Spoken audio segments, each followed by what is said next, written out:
Here's what you need to know about every major tax benefit available to California seniors in 2026, including changes that could save you thousands of dollars if you use them correctly. Tax rules for seniors are shifting in ways that most people haven't noticed yet. New federal deductions got signed into law this summer. California's existing programs remain confusing and underused, and the difference between knowing these rules and guessing at them can easily cost you hundreds or thousands of dollars when you file your 2026 return in early 2027. Start with the biggest change, which came from Washington. Trump signed the One Big Beautiful Bill Act into law on July 4, 2025, and buried inside this 940-page piece of legislation is something that matters enormously if you're 65 or older. A $6,000 tax deduction you can claim whether you itemize or take the standard deduction, which is what makes this different from almost every other tax break you've ever seen. The math works like this for 2026. Single filers over 65 already get a standard deduction of $16,100, then an additional $2,050 just for being senior, and now the new $6,000 bonus deduction stacks on top of that. You're looking at $24,150 in total deductions before touching itemized expenses like medical costs or charitable donations. Married couples where both spouses are 65 or older do even better. $32,200 standard deduction, $3,300 in senior add-ons, $1,650 per spouse, and $12,000 from the bonus deduction, $6,000 per person. That's $47,500 coming off your income right away. The catch is that not everyone gets the full amount.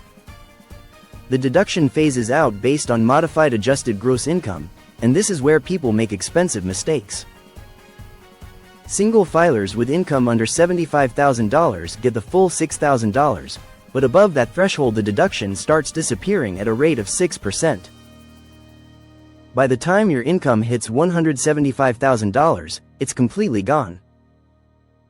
Married couples filing jointly face a phase-out starting at $150,000 and ending at $250,000. Planning around this threshold can save real money. Say you're single with $78,000 in income and you're $3,000 over the phase-out start. You're losing $180 of the deduction. But drop a $3,000 contribution into a traditional IRA before the filing deadline and you're back under the threshold, which means you just turned a $3,000 contribution into $6,180 worth of deductions depending on your bracket. The numbers work differently for everyone, but small moves in timing income or deductions can have outsized effects when you're dancing around these phase-out ranges.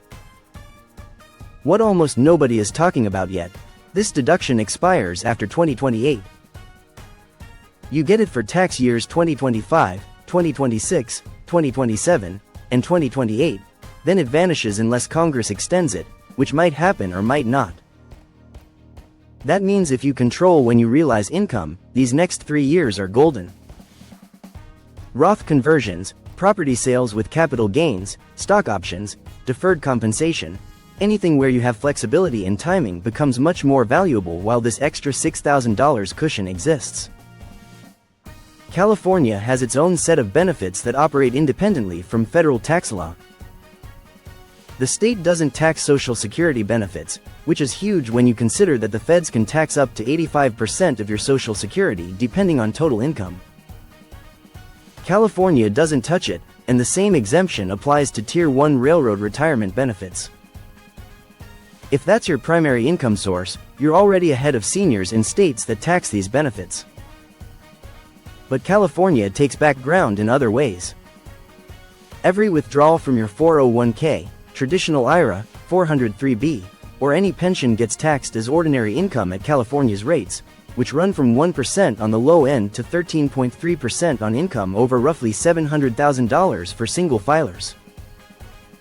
There's also an additional 1% mental health services tax on income exceeding $1 million. Unlike states that give retirees a break on retirement account withdrawals, California doesn't. Every dollar pulled from tax-deferred accounts gets taxed as regular income. The federal deductions we just covered become even more valuable when you realize they flow through to California. Because the state starts with your federal adjusted gross income and then makes adjustments, anything that lowers your federal AGI also lowers your California taxable income. That $6,000 senior deduction reduces both your federal and state tax bills. California has a senior exemption credit that's much smaller than the federal benefit but still automatic. For 2024, the most recent year with confirmed numbers, single filers age 65 or older got a $149 credit, while married couples where both spouses qualify got $298. This isn't a deduction from income, it's a credit that cuts your tax bill dollar for dollar. You don't claim it separately. As long as your birth date shows you turned 65 by year end, California's system applies it automatically. There's also a senior head of household credit that most people miss because the qualifications are narrow. You must be 65 or older, qualify as head of household, and here's the unusual requirement. You had to qualify as head of household in one of the 2 preceding years by providing a home for someone who died during one of those years. It's designed for seniors who were caring for a spouse or dependent who passed away.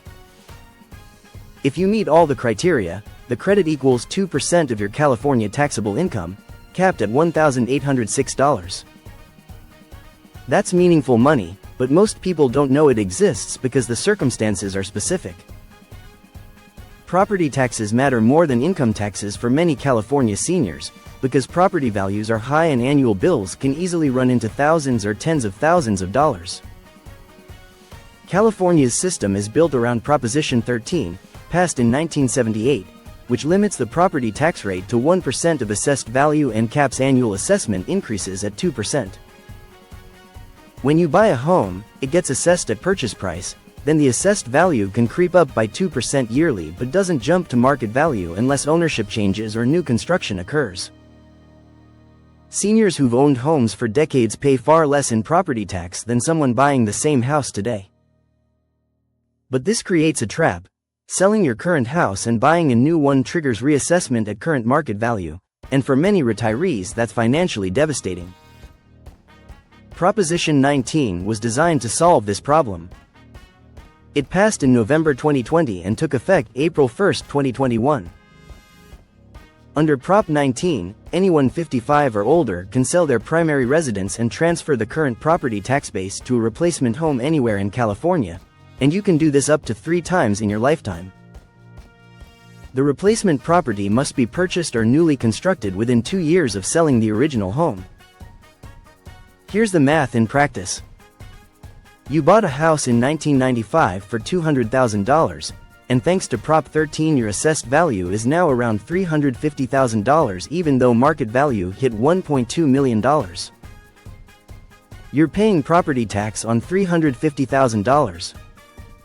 Sell that house and buy a different one under Prop 19, and as long as the new house's market value equals or is less than your old house's market value, you transfer the $350,000 assessed value.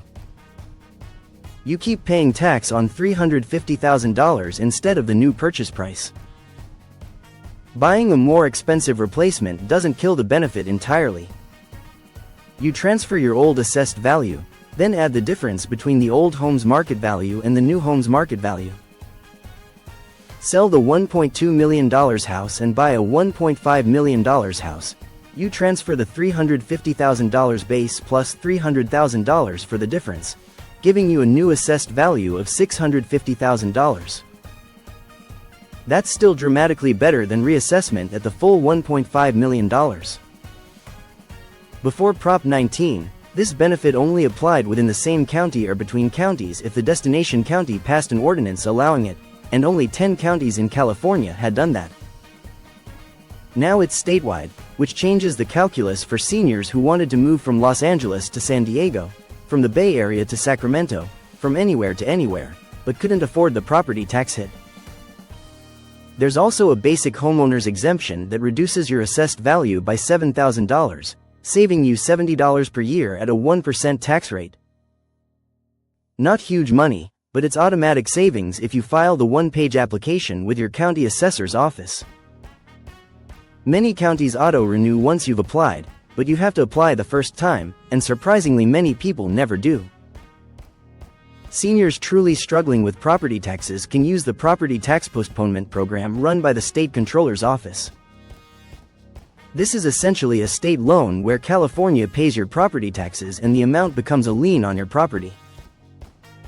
You must be 62 or older, or blind or disabled, have at least 40% equity in your home, and keep total household income at $55,181 or less. The interest rate on deferred taxes is 7% per year. Postponed taxes get repaid when the property sells or when the owner dies and the estate settles. For seniors who are house rich but cash poor, this can keep you in your house when property taxes are eating too much of monthly income. It's not free money, you're borrowing against home equity, but it can be a lifeline. Applications open in October, funding is limited and distributed first come first served, so if you think you'll need this for the 2026 tax year, get your application in when the window opens.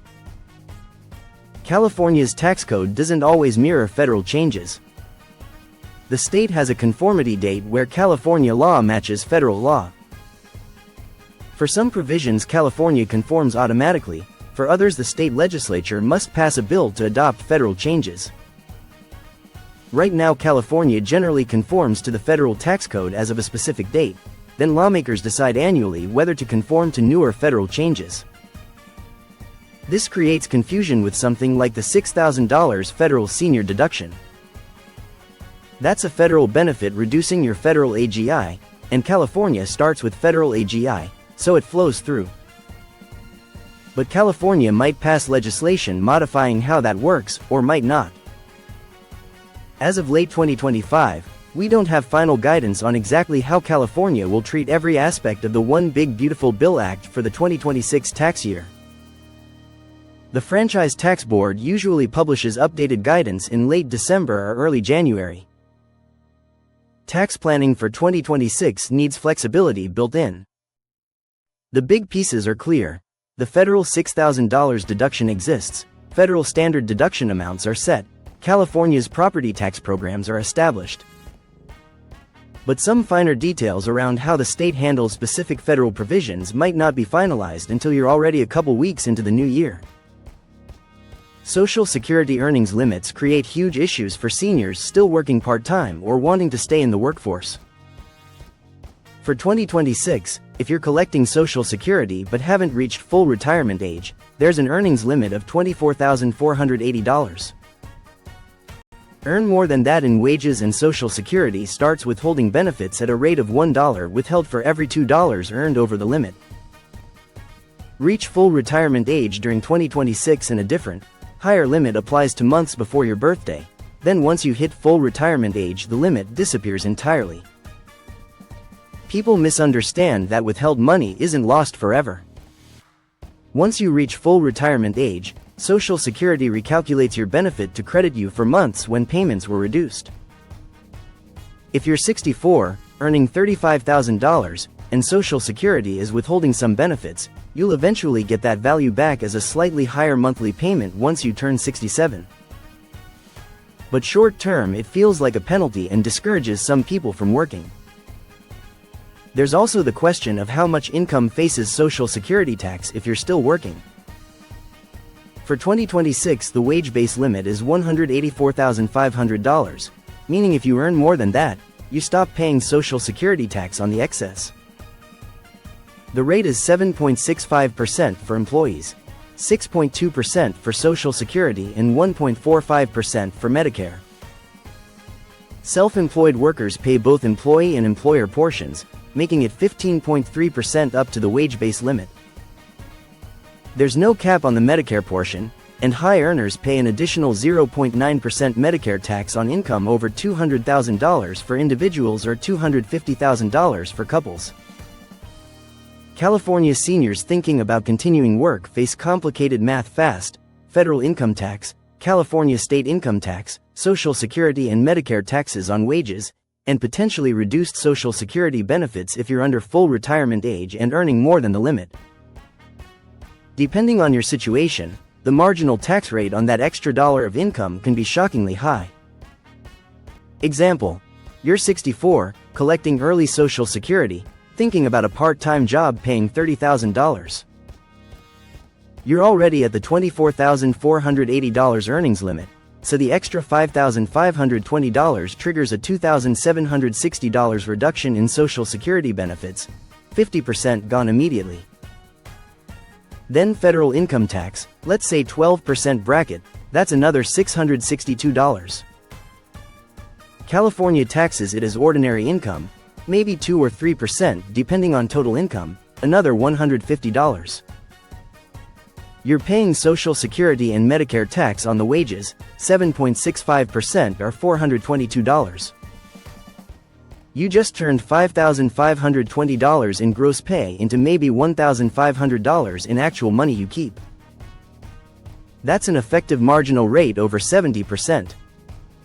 For some people that math makes sense because they love the work or need the structure or social connection. For others it's financially brutal.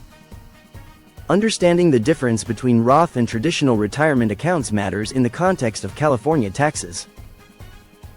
Traditional IRA or 401k contributions get you a deduction on both federal and California returns. Money grows tax-deferred, and withdrawals in retirement get taxed as ordinary income. Roth IRA or Roth 401k contributions don't provide a deduction, money grows tax-free, and withdrawals in retirement are completely tax-free at both federal and California levels. For California seniors, Roth accounts are particularly valuable because state tax rates are so high. If you're in the 9.3% bracket or higher and expect to stay there in retirement, getting money out tax-free is a big deal. The challenge is most people build retirement savings in traditional accounts, and converting from traditional to Roth triggers taxes on the conversion amount. You're prepaying taxes instead of deferring them. The new $6,000 senior deduction creates a window of opportunity here. If you're 65 or older with income under the phase-out threshold, you've got an extra $6,000 of deduction cushion. That means you can convert $6,000 more from a traditional IRA to a Roth without increasing your tax bill, as long as you're within the phase-out range. Over the 3 years from 2026 to 2028, strategic moves could let you convert $18,000 or more without paying extra tax. That money then grows tax-free, comes out tax-free for the rest of your life, and your heirs inherit it tax-free. It's not right for everyone, but for people with large traditional IRA balances expecting to be in a high tax bracket for years, it's worth examining. Medicare timing matters more than people realize. You become eligible at 65 and need to sign up during a 7-month window starting 3 months before your birth month and ending 3 months after. Miss that window without employer health plan coverage and you face permanent late enrollment penalties on Medicare Part B and Part D. The Part B penalty is 10% of the premium for every 12-month period you were eligible but didn't sign up, and you pay that penalty for as long as you have Medicare. For someone living another 20 or 30 years, that's tens of thousands of dollars. Confusion comes because people think they should wait until full retirement age to deal with Medicare, which is wrong. Full retirement age for Social Security has nothing to do with Medicare eligibility. You can delay claiming Social Security until 70 to maximize monthly benefits, but you still need to enroll in Medicare at 65 unless you have qualifying employer coverage. And even with employer coverage, you need to understand coordination rules because not all employer plans qualify as creditable coverage. California has a ballot measure potentially coming in November 2026 worth watching: the California Property Tax Exemption for Elderly Residents Initiative. The measure would amend the state constitution to create a property tax exemption for homeowners 60 years or older. Details aren't final because it's still in signature gathering phase, but if it qualifies and passes, it could provide additional property tax relief on top of everything else that exists. Ballot measures are unpredictable. Prop 19 passed, but previous senior property tax measures failed. It's something to watch, not count on. Looking at 2026 as a whole, the tax picture for California seniors is mixed. Federal changes are generous. The $6,000 deduction is real money, higher standard deductions help, and stacking these benefits means a married couple in their 70s could be looking at close to $50,000 in deductions before even thinking about itemizing. California's state-level benefits are smaller, but they exist, and property tax programs are meaningful if you know how to use them.